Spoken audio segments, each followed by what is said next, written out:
ఇప్పుడే జీ5 app download చేయండి. చూడండి మీ ఫేవరెట్ టీవీ షోస్ ఎప్పుడైనా ఎక్కడైనా. డాక్టర్ గారు, మరి వేసవి కాలం అంతా కూడా బోరింగ్ గా ప్రతిరోజు ఉదయం రాగి జావ అన్నది చాలా ఇళ్లలో తాగుతూ ఉంటారు. అలా కాకుండా రాగిని స్టఫ్డ్ స్వీట్ రూపంలో కూడా తీసుకోవచ్చు అని చెప్తున్నారు కదా, ఆ రెసిపీ ఏంటో ఒకసారి చూపిస్తారా? రాగుల్ని మొలకట్టుకుని ఉపయోగించుకుంటే పొట్టి రాగి మాల్ట్ రాగి పౌడర్ వాడే కంటే బెనిఫిట్స్ ఎక్కువ ఉంటాయి. మన ఆశ్రమంలో ఈ మధ్య వాడే రాగి జావ కూడా రాగి మాల్ట్ కూడా ఈ మొలకలు కట్టిన రాగినే వాడుతున్నాం మనం. ఇలాంటివి మీరు ఇళ్లలో కూడా చేసుకోవచ్చు. దీనివల్ల ఇంకా బెనిఫిట్ ఎక్కువ ఉంటుంది. అందుకని అలాంటి మొలకలు కట్టిన రాగులను ఉపయోగించి స్టఫ్డ్ స్వీట్ ఎలా తయారు చేసుకోవాలో ఇప్పుడు మన పద్ధతిలో చూద్దాం. రాగి స్టఫింగ్ స్వీట్ తయారు చేయడానికి కావాల్సిన పదార్థాలు: రాగి పిండి 1.5 కప్పు, కొబ్బరి తురుము 1 కప్పు, పాలు 1 కప్పు, తేనె 1/2 కప్పు, పన్నీర్ 100 గ్రాములు, బాదం స్లైసెస్ 2 టేబుల్ స్పూన్లు, సోంపు పొడి 1 టేబుల్ స్పూన్, యాలక్ పొడి 1 టీ స్పూన్. ముందుగా ఒక పాత్రలో పాలు పోసి వాటిని కొద్దిగా మరగనివ్వాలి. ఆ పాలు మరిగిన తర్వాత అందులో రాగి పిండి ఉండలు కట్టకుండా గడ్డలు కట్టకుండా బాగా కలుపుకుని ఆ పాలన్నీ రాగి పిండి పీల్చుకుని పొడి పొడిగా కావాలి.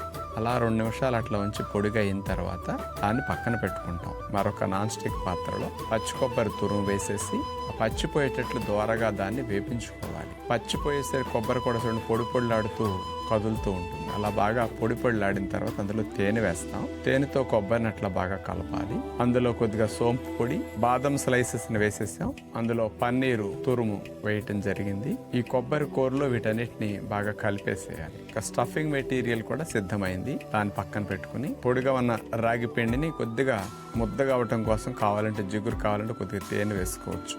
దాన్ని ఒక ఉండగా చేసి అలా జిగటగా మెత్తగా రావాలి. రాగి పిండి అట్లా కలుపుకోవాలి, అది గుర్తుపెట్టుకోవాలి. ఈ పిండిలోనే యాలక పొడి కలిపేస్తాం. తేనె యాలక పొడి రాగి పిండి పాలల్లో కలిపేసరికి కమ్మగా ఉంటుంది అన్నమాట. ఇలా బాగా ముద్దగా అయిన తర్వాత స్టఫింగ్ తయారు చేసిన కొబ్బరిలోస్ తీసుకుని ఉండలుగా చేసుకుని అలా ప్లేట్లో పెట్టుకుంటాం. ఆవిరిలో ఉడికించడానికి చిల్లుల స్టీల్ ప్లేట్ పైన మేగడ రాసేసి రాగి పిండి కొద్దిగా తీసుకుని దాని చేతి వేళ్ళతో అట్లా పలచగా చేసేసి కప్పులాగా అందులో కొబ్బరిలోస్ బాల్ని అట్లా పెట్టేసేసి కొబ్బరిలోస్ కనపడకుండా రాగి పిండితో అట్లా కవర్ చేసి గుండ్రంగా చేసి అట్లా అద్దిన తర్వాత రాగి పిండిలో పచ్చిపోవటం కోసం ఉడికించాలి కాబట్టి మేగడ రాసిన ఆవిరి ప్లేట్ పైన పెట్టేసేసి పైన బాదం స్లైసెస్ అట్లా పెట్టేసి ఒక 15 నిమిషాలు మూత పెట్టేసి ఆవిరిలో అట్లా ఉడికిస్తాం. రాగి స్టఫ్డ్ స్వీట్ సిద్ధమైంది.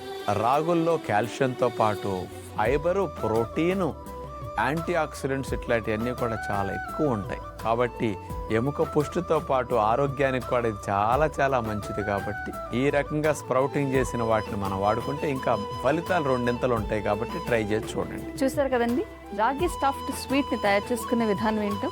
మరి మన కార్యక్రమంలో భాగంగా డాక్టర్ గారు తయారు చేసే స్వీట్స్ అన్ని కూడా ఆరోగ్యానికి ఎటువంటి హాని కలిగించు. ఎందుకంటే తయారు చేసే విధానము అలాగే ఉపయోగించే పదార్థాలన్నీ కూడా ప్రకృతి పరంగా ఉండేవి ఉంటాయి.